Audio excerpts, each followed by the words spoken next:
Welcome to Luca and Miguel. Enjoy the video. In this video, I will explain how to make zero sugar cookies. First, let's gather our key ingredients. You'll want to choose a sugar substitute like erythritol or a blend with stevia, as these provide sweetness without the sugar. Make sure your butter and eggs are at room temperature. This helps create a smooth, well-combined dough. Having your dry ingredients pre-measured will also streamline the process, making baking a breeze. Now let's get to mixing. Start by creaming your softened butter with the sugar substitute until it's light and fluffy. Then, incorporate your eggs and vanilla extract. Slowly add the dry ingredients, mixing just until no streaks of flour remain.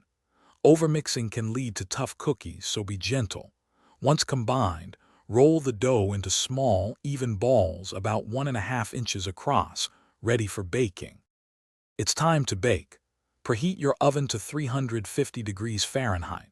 Place your formed cookie dough balls onto a baking sheet lined with parchment paper, leaving about 2 inches between each. Bake for approximately 8 to 12 minutes, or until the edges are lightly golden.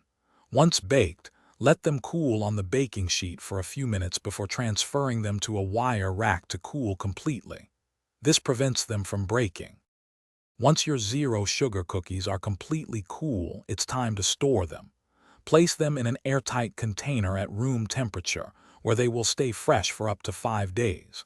If you've made a larger batch, these cookies freeze beautifully for up to 3 months. Simply thaw them at room temperature when you're ready for a sweet, sugar-free treat. Enjoy your delicious, healthier indulgence. Thanks for watching and please subscribe. It's the best investment you'll ever make.